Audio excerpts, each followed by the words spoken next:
Michael Chanlder, on the flip side, he might have a little date with one Conor McGregor. Conor McGregor, they had a back and forth.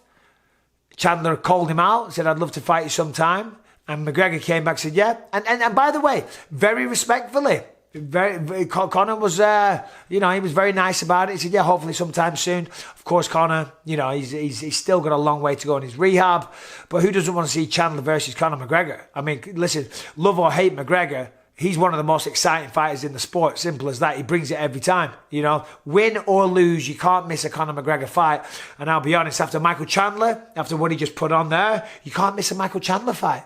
Look at Michael Chanlder against Charles Oliveira. That first round was insane. And the reason he lost in the second round is because he's that type of guy. He's in your face. He's pushing the pace. He's throwing bombs the whole time. So Michael Chanlder is not must-see TV. Conor McGregor is must-see TV, but he's got to rest up. So let those guys fight. But Justin Gaethje has emerged as the number one contender now. But of course, there's Islam Makhachev out there. So let's see how Justin Gaethje is. I haven't heard from him or his team yet. But Justin's that type of guy. He's always in wars.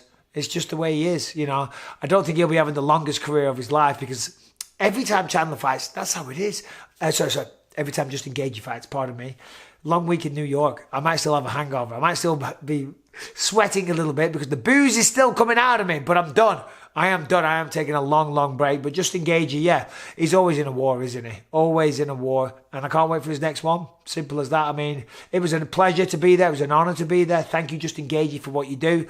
Everyone there in New York as well. That crowd was absolutely bonkers. The energy, the passion. And by the way, the Justin Gaethje versus Michael Chanlder fight, they put it as the first fight on the pay-per-view because they needed, Trevor Whitman needed some time. Obviously, he's got Kamaru, he's got Rose, and he's got Gaethje. To corner them three back-to-back was a bit of an ass, and it would have been at a detriment to those three fighters, to be honest. So they put him at the first fight of the night.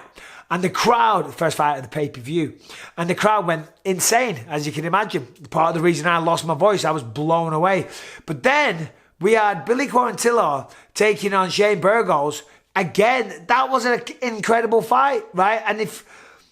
But I feel sorry for them because the crowd, they were worn out from the Gaethje Chandler fight. You know what I mean? They couldn't keep going. They couldn't keep showing that same energy, that same passion, that same emotion because it's like, whew, you know what I mean? I got to take a breather here. It's like when you're a DJ, you know what I mean? And you put on that fucking dance floor banger, that floor filler, that anthem. Then you got to bring everyone down. But that was two bangers back to back. That was two anthems back to back. But the dance floor couldn't handle it. Everyone had to take a little sit, get a seat, get a glass of water, take a sip of beer, whatever. Compose themselves after that madness.